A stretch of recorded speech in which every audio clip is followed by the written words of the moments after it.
What's going on, everybody? Welcome back to another episode of 30 Minutes of Hell podcast. I am your host, Brandon Baker, joined as always by Joey Jackson and Matt Jackson. A reminder that we are brought to you by the Field of 68 Podcast Network. You can find us there on YouTube, Twitter, Apple Podcasts, wherever you get your stuff at, under 30 Minutes of Hell. And we appreciate you guys tuning in to talk some Razorback hoops with us. It's been a minute since we've talked. The season ended on not a very positive note. Hogs had a pretty disappointing loss to South Carolina. But truthfully, we moved on to portal season, right? I think we've said about all we can say about this season. A lot of it was repetitive, a lot of the same mistakes popping up, just a lot of things that weren't very good, weren't very fun for anybody this season. But we're gonna have some closing remarks on just maybe a couple of major points that we noticed that we want to focus on this off season and as we move forward, some things we don't really want to see repeated. And then we'll talk a little bit about the guys that have the option to return next year and what our thoughts are on if they will, if we want them back, those kind of things. And then we're going to look a little bit at the transfer portal and maybe just, some of maybe the archetype of players that we're really interested in bringing in this year. We'll throw a few names against the wall that Arkansas has already contacted on the first official day of portal season. So we've got a lot to talk about. Let's get right into it. I don't really want to beat this horse dead. The season sucked. There's not a lot else to say with it, but there are a few key aspects, like I said, that we can maybe point to that we can focus on and hope that they don't repeat themselves next year. And to me, one of the biggest things that I noticed in this season was the lack of that big, versatile wing defender. And it's something that I feel like Musselman has always had on all of his Arkansas teams. I mean, you look at guys like Trey Wade and Audis Tony and Stanley Amude, and to an extent, guys like Moses Moody and Jalen Tate. I know they played other roles as well, but that big 6'6" to 6'8" guy that can defend multiple positions, can make plays without the ball in his hands. We just didn't really have that this year. You had Jeremiah Davenport was 6'7". He played more like a guard. I really liked his energy at times. He wasn't big enough, and he didn't have that defensive prowess that some of these other guys had in the past.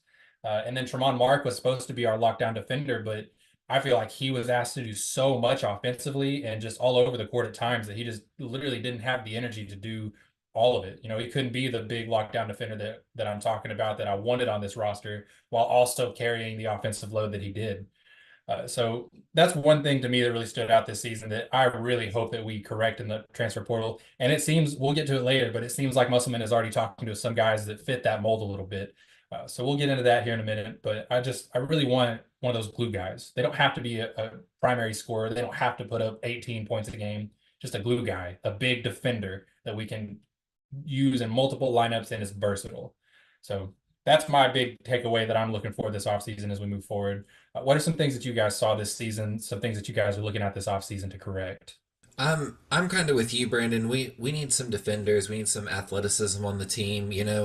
Something that I want to avoid next season, and it seems like it's a trend year after year, is we target our holes each year.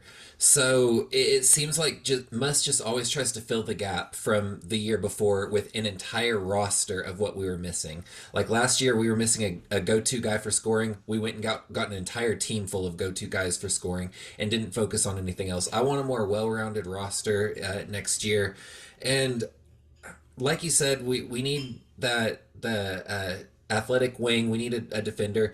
I really want to see some 3-and-D guys.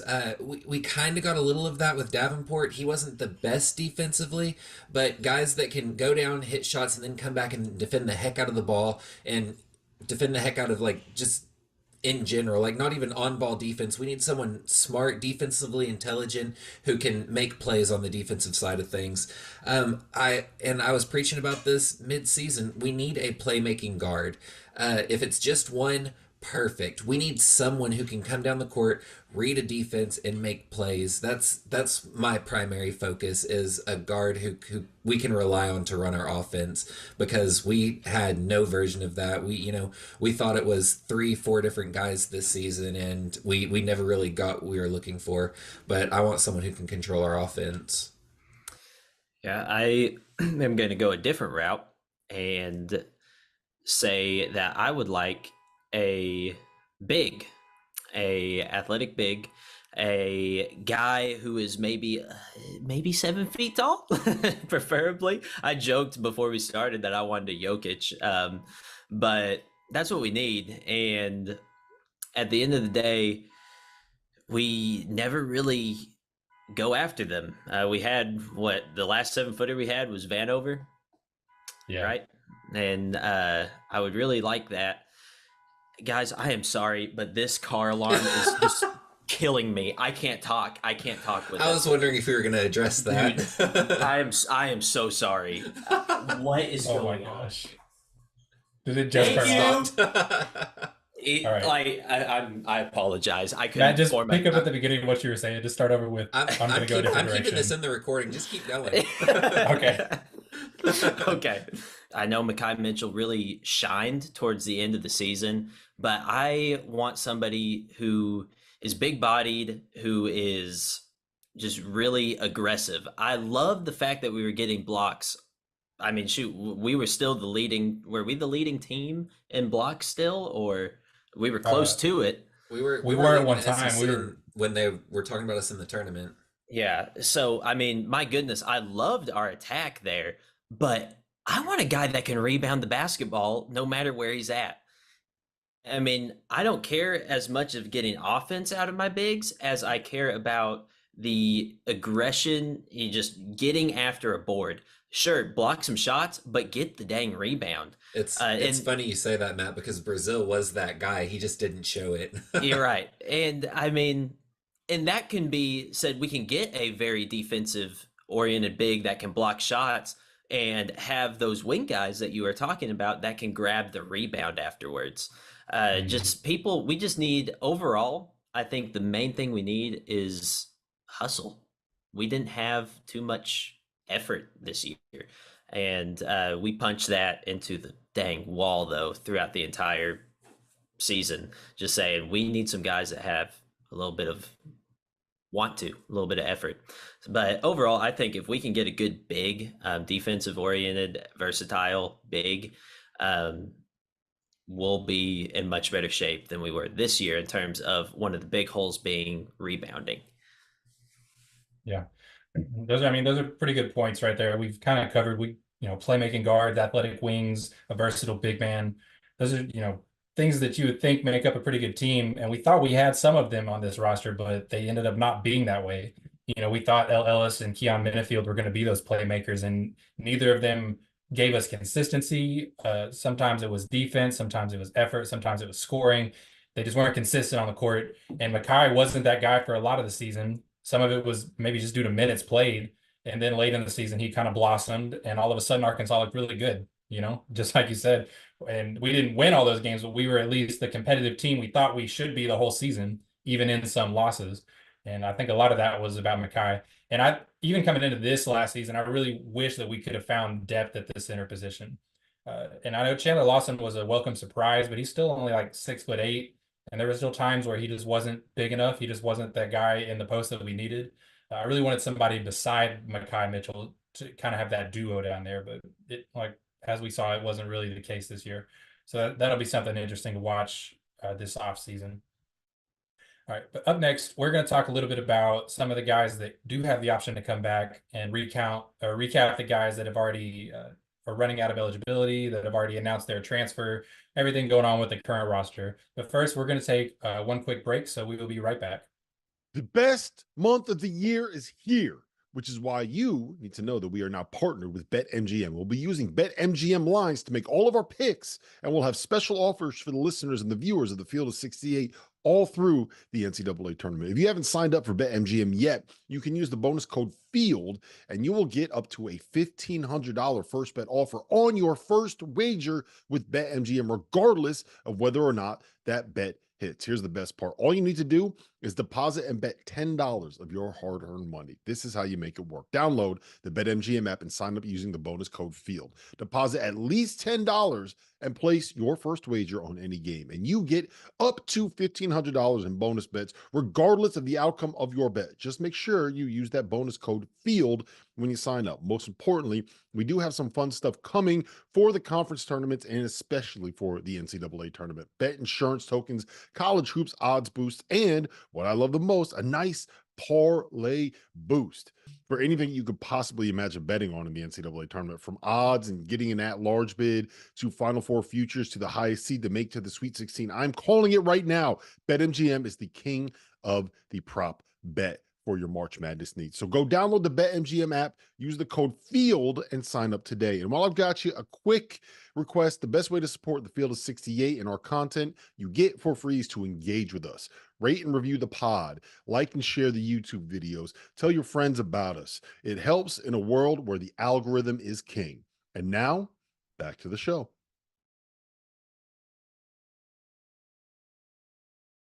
All right, let's get into it. Let's take a look at the roster from this season and just kind of get a general feel for what could happen this offseason, and just talk about the official announcements that have already been made. You've got 5 guys in Jalen Graham, Mekhi Mitchell, Jeremiah Davenport, L. Ellis, Chandler Lawson. All 5 of these guys are out of eligibility. They don't have the option to come back even if they wanted to. Then you have 3 guys who have already announced their intent to enter the transfer portal. So you've got Joseph Pinion announced first the other day, then Denijay Harris and Keon Minifield. I was kind of hopeful that we could see another year of Minifield. Didn't really work out that way. I was kind of hopeful we could get Pinion again and see if he actually could develop into a solid role player. But I fully understand him wanting to go find some playing time, kind of get some meat on his career a little bit there. But that leaves us with 6 guys, because keep in mind this team kind of had 14 players shoved into 13 roster spots because they thought Minifield was going to be ineligible, and he turned out to be eligible. And so then there was just kind of a weird situation where you had 1 extra guy. So you're left with 6 guys that still have the option. And we'll just go down the list here and talk a little bit about each of them. Top of the board, Devo Davis still has his COVID year. He left the team for 3 games this year for personal reasons. Did kind of a similar thing last year. Took a long time last summer to decide what he was going to do in terms of testing the NBA or coming back.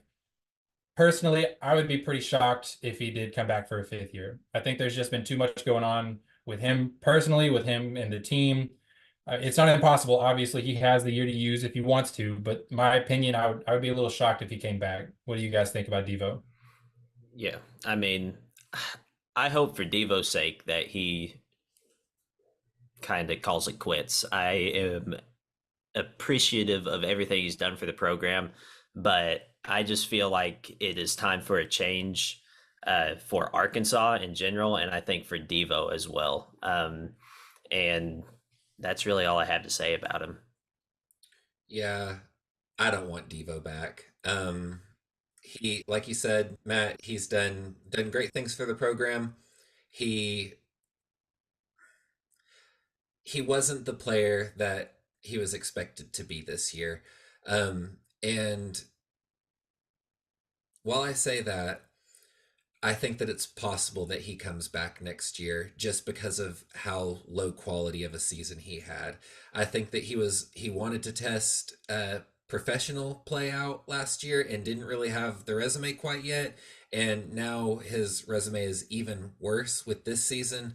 I I'm kind of with you, Brandon. I don't necessarily think he'll come back, but I want to leave it on the table as it's a possibility, just to, get some better stock in his, his professional case. Because I mean, coming off of a solid year, the solid couple years, in his college career, then I mean, I hate to say it, but this was a total dud of a season for Devo.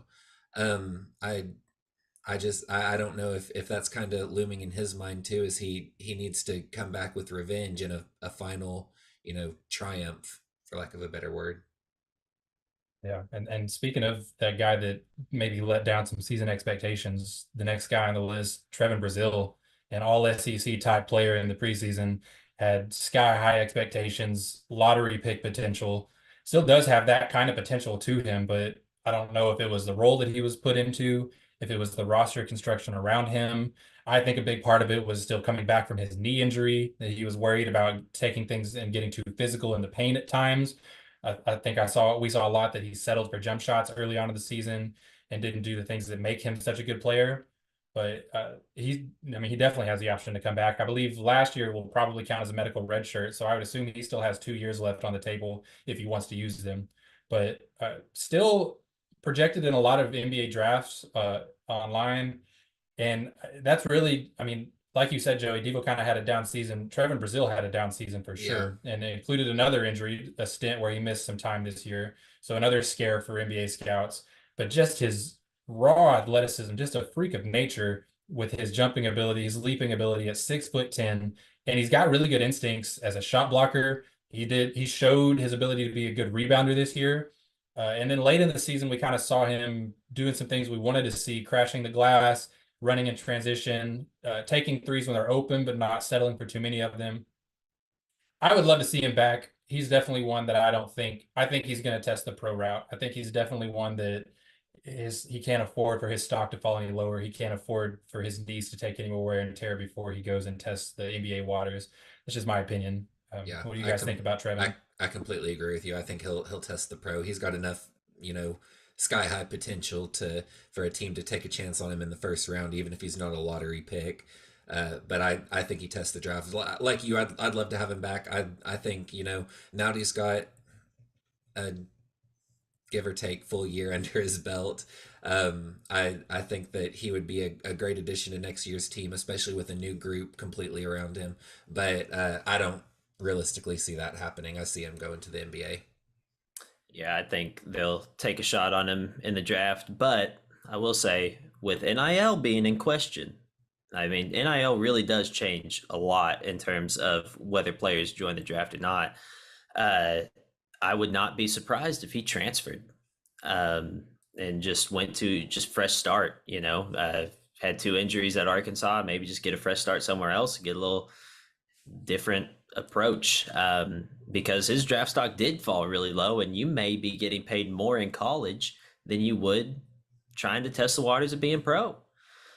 So it all depends on his mindset. I would love to have him back. Like you guys, I think now that we know what he is built for, kind of being that third option, like we talked about in the podcast prior, I think we would do a better job of building around that rather than making him the star, and maybe give him a little bit of a better shot at being that lottery pick that we saw him in the first time he was in a Razorback jersey. But Yeah, it's my opinion on him. I see a lot of Jordan Walsh path with this Yeah. with Trevor Brazil right now, because Walsh didn't really get a good opportunity. He got a kind of a crappy draw going to the Celtics, and I mean that in the terms of they're a really good team focusing on a championship right now, so he didn't Right. have room to play, but he's killing it in the G League. I mean, he's He doing really stuff is. that he did not do here. Yeah. And so I see a lot of that potential with Brazil if he does go and realize that potential somewhere else like that. All right, so the next guy up, Caleb Battle. He's an interesting one because he started off the season easily our leading scorer. I think he scored 20 plus in the first 3 games of the season or something like that. Got into SEC play and had a couple of DNPs, and we were like, what the heck is going on? Then came out and became the all-time leading scorer over a 4-game stretch in the last 28 years in the SEC. So, I mean, if he had been like that all season, we wouldn't be having this conversation. It would be pretty clear that I think he'd be testing the draft waters. But he didn't have that great of a season overall. A lot of it was inconsistency. Maybe some of it was just playing time. I don't know. It just took him that long to settle in and realize what he needed to do. But this is number 1 on my list, guys that I want back next year. Number 1 on my list of guys that I would love to have back, have a full season under his belt, build around that. What do you guys think about Caleb? Yep, 110%. I want him back. I don't think he did enough to have an NBA team pick him in the draft, so I'm really hoping he just stays. But I think it really does depend on the coaching situation. I know we haven't talked about it too much, but I mean, he seems pretty all in on Muss. He said so in a few press conferences, so we'll just kind of see there. But I want him back. Yeah, I'm in the same boat. There's not much more to say. I want to see Battle back in a Razorback jersey, and he's kind of alluded to the fact that he'll come back, whether that be straightforward. Yeah, I'm going to be back next season, or just kind of hinting at it in sidebar interviews. But I would love to see him back on the team. I think he's got the potential to be an all-time great as a Razorback. I mean, he's kind of already thrown his name into the hat with that run that he went on toward the end of the season. But I think now that we know what he's capable of in this type of play, I think Musselman was kind of unsure with what Battle could produce. That's why he got hit with those DNPs at the beginning of the season, because he kind of got slow. But now that we know that he can light up SEC teams for 40 points, I think that's a lot more to go off of in a season of rebuilding, if you want to call it that. But definitely want to see him back in the roster next year. Yeah, and I kind of compared Trevin to Jordan Walsh's path.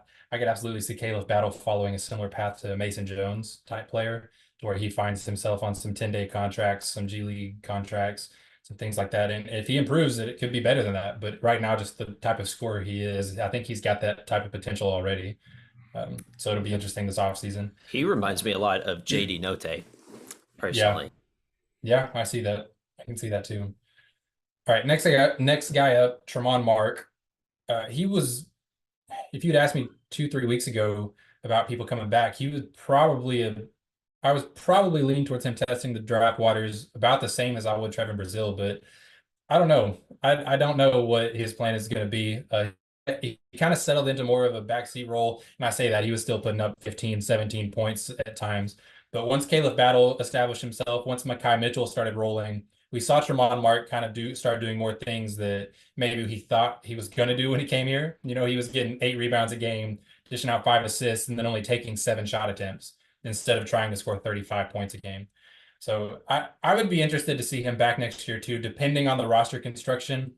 I thought there were times this year where we asked him to do too much offensively, and he just turned into an ISO, a shot chucker basically, and he did really good at it. I mean, he was scoring 30 points sometimes, but we just didn't have a lot of other options this year. And I think that if we could get some other, a better roster construction and allow him to be that, a guy that's playing the 2 spot and the 3 spot and just hounding other players as a defender while also continuing to improve his offensive game, he could really elevate a team rather than just being, the LeBron of a team, because that's kind of what it felt like sometimes. That's all it was, just the ball in his hands and let him go. Yep. So how are we feeling about Tremont Mark? I I don't think that he'll have a better season than what he did this year in college basketball. But on the same token, he he's such a he's a good college basketball player. I don't know if he fits like the NBA archetype, because there's not really mid-range focus in the NBA. It's either you're a slasher, you're getting to the rim, you're drawing fouls, or you're a three-point shooter. And I would say that the majority of Mark's shots come from the mid-range game. I know I'm getting into kind of a different thing than we're talking about. So I don't know. I'm kind of 50-50 on if Mark will come back, because like Matt mentioned earlier, the NIL money, I don't think that he's going to have a better season than what he's had this year. All around, he's had a solid season. I mean, averaging 17 points a game, probably 5 or 6 rebounds, probably 3 assists.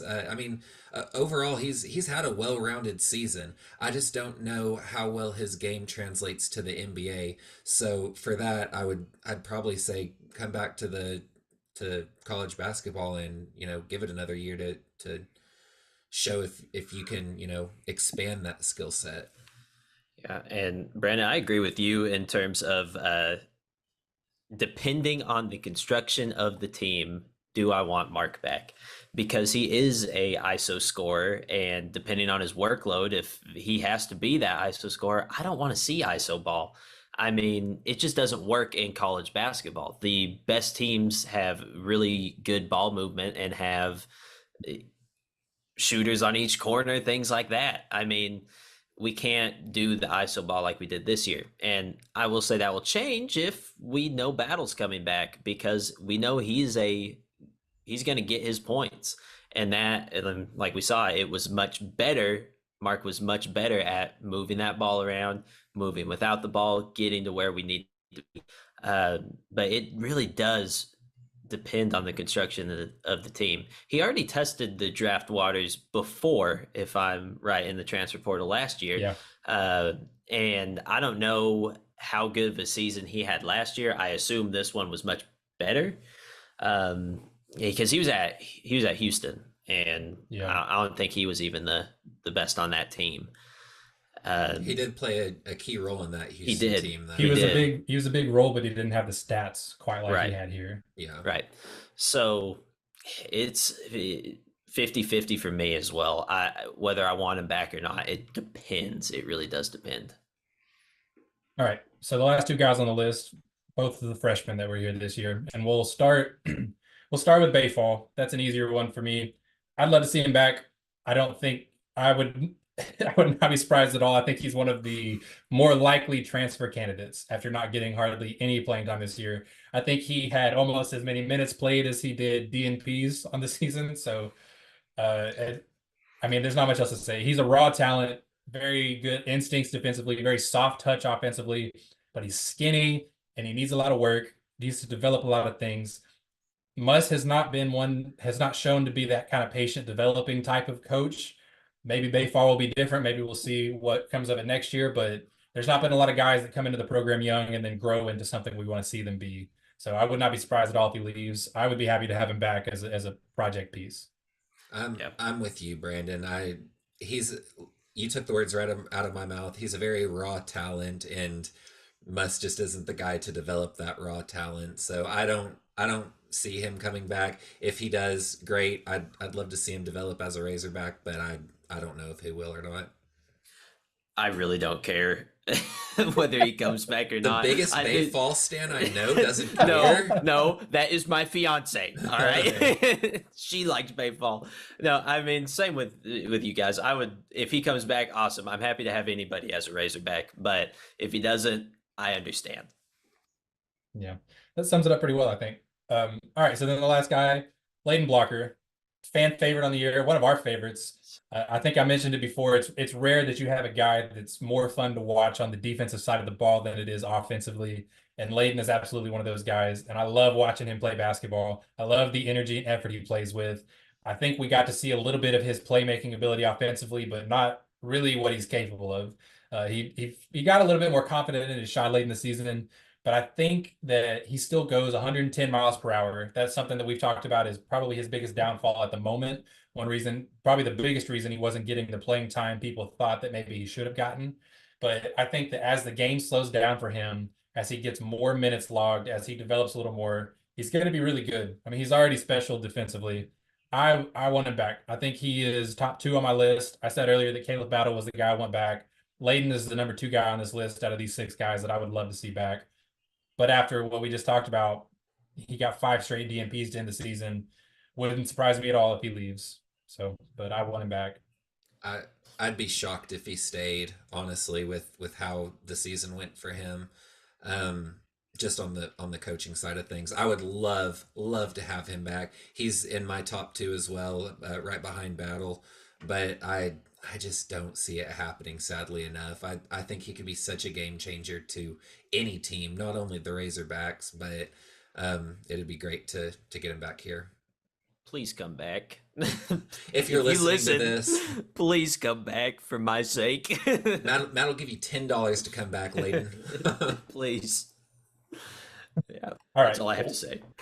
All right. Well, those are the guys that Arkansas could get back from their roster this year. So now let's take a look a little bit. After another quick break, we're going to look at some guys that could come in as transfers. It's early in transfer portal season. The names are just going to keep pouring in. So this is by no means a comprehensive list, but we're going to look at some guys that Arkansas has already contacted, talk about some of the things that we want to focus on this summer, or that we hope they focus on this summer. But first, we're going to take one more quick break, and we will be right back. All right, let's get into it. Transfer portal season. We talked about it a little bit at the start. Arkansas probably needs a little bit of everything out of this transfer portal haul. You got playmaking guards that are probably going to hit the portal. You've got versatile big men that can really lock down the paint, be good defenders. But my focus that I talked about at the beginning is that big wing that you can fill out that can play 2 or 3 positions. You can be versatile with them. It's a bonus if they can shoot from 3. They don't necessarily have to. It's okay if you bring in a guy that's just a defensive stud. We had guys like Audis Tony wasn't a fantastic 3-point shooter. He made it work. Trey Wade wasn't a great 3-point shooter when he got here, but he hit a lot of threes or a high percentage of threes on low volume. He made it work. So just guys like that are big and versatile and can just do little things. And I think that was a huge thing we were missing this year. And so I mean, I'm talking about guys like Jordan Walsh, Audie Tony, like I said, Trey Wade, Amude, Tate, Anthony Black, Ricky Council. I mean, Musselman thrives with these guys, and we had one of them on this roster, and it was Tremont Mark, and he had too much of a workload. So I would love to see us get like three of these guys this summer and bring in along with some of the other guys that might come back. We've got two freshmen that are 6'5" and 6'7" that are currently committed, so that may be a plus two. But that's kind of the thing that I'm looking at here for this offseason. And real quick, I want to just get into some of the guys that Arkansas has already contacted in portal season. Michael Brown Jones from UNC Greensboro. Yes, the same UNC Greensboro that beat Arkansas earlier this season. The guy averaged 19 points, 7.5 rebounds, and shot 43% from three this year. 6'8", 220 pounds. That's a monster. All right. If that's our starting four next year, I would be pretty happy with that. He's probably at the top of my list among guys that we've contacted so far. I would love to bring him in this summer. That's a huge get, in my opinion. And then you got three other guys that are all 6'7", all from the mid-major ranks that Arkansas has already contacted. Got Jacob Cruz from UT Martin, 19 points a game, 41% from deep. Michael Ajayi from Pepperdine, 17 points a game, 47% from deep. Kyrie Smolin, 6'7" again from Hampton, averaged about 15 points per game last season. A pretty good defender. Only shot 30% from three. But like I was saying, if you can just hit a couple and just be respectable enough to stay on the court and let your defense shine, I'm great with that. That's the kind of guy that I want to see. The dirty work kind of player, a glue guy. I don't want us to go out and get 8 guys this summer that scored 18 points per game at their last school. I want to get a couple guys that averaged 11 points and 9 rebounds a game, or 8 points and 2 steals a game. A couple guys that shot low 3-point volume but hit 45% from long range. Versatile. I want a little bit more well-rounded roster. So I feel like I kind of covered a lot of ground on that little spiel. But what are you guys looking for in the portal other than maybe what I've said so far? Yeah, I think you and I are thinking the exact same thing. Literally, as you were talking, I was thinking, I don't want to go after like superstars. Like, depending on how our roster looks, with the thought of Battle potentially coming back, I want a playmaking point guard, a pass first point guard. I want a 3-and-D guy. I mentioned both of those at the start of the show. I want a roster of, we have 1 to 2 primary, like, get hot guys who can score the basketball. We've got guys set out on the wings that we can dish to when needed, and we've got our playmaking point guard in the middle that facilitates everything. I all 4 of those guys I really like. We don't need a whole team of home runs. We need solid, like you said, glue guys. You covered all of my thoughts on this. Yeah, one thing that worries me is we're gonna get too many of these glue guys. I mean, we have to think, like, let's just assume Battle's coming back, so that covers one of our holes. We have somebody that could just go get us something. But what seems to happen is we reach out to this select group that we're missing, and we get every single one of them, and that messes us up. Now we have guys that can play defense, but you're gonna have to beat them 40 points to 38 points, and we're just not getting any. If we're winning games like that next year, we're still winning games. That is true. That is true. I would much rather win games, but hopefully, like, I'd be fine with one or probably two of these. Any of them really. I think all of them seem to be great players, but give me 2 of those guys. Or maybe 3, get some extra depth, but give me a big. Give me somebody who, and we need a big more than ever now that Mitchell's going to be gone. Well, give me somebody strong. My goodness. Give me somebody that has hit the weight room, okay? Where's Sheboy? Can we get him back in a Razorback jersey? I get that the kind of trend now with even professional is you're not really getting those bigs anymore, but college basketball is different. If you have one guy that can bully, my goodness, that changes everything. You see it every year. You see it with Purdue. We saw it with, like I said, Sheboy. Like, if you get that big bully ball, I mean, you take over games with that. Right.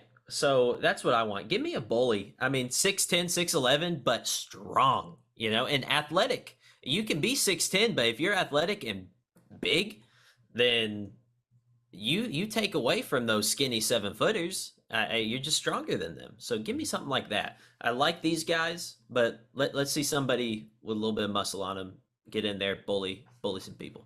I'm glad you brought that up, Matt, because might I interest you in the most recent contact that Arkansas has made? 6'10" Amari Williams from Drexel. He has 4 years of college experience, 6'10", 230, averaged 12 points, 8 rebounds last year, almost 2 blocks a game. Big athletic forward, and it just so happens he also shoots 33% from 3-point range. Sounds like Matt's type of guy. So he seems perfect. I mean, Matt, that's a big contact. Matt, why don't you reach out to him? I'll give him a call. I'll give him a call. Me and Muscleman have the same mind now. I think you can get him here. I think if you give him that same spiel that we just got, I think he might come. Yeah, let's see. All right. Well, that pretty much covers all I wanted to talk about today. A lot of holes to be filled this offseason in terms of roster construction. Could be even more coming up soon. We don't know how many of these 6 guys are going to return, how many are going to leave. It's going to be an interesting offseason. And we didn't even really talk about the possibility of Musselman being here or not.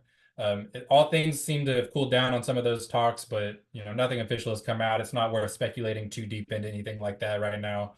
But it has been quiet to start the portal season, so that's a little suspicious. But anyways, all right. Well, that's all we had to talk about today. We appreciate you guys tuning in to talk Razorback hoops with us. Reminder, we're brought to you by the Field of 68 Podcast Network. You can find us on YouTube, Twitter, Apple Podcasts under 30 Minutes of Hell. I've been your host, Brandon Baker, joined by Joey Jackson and Matt Jackson. And as always, go Hogs.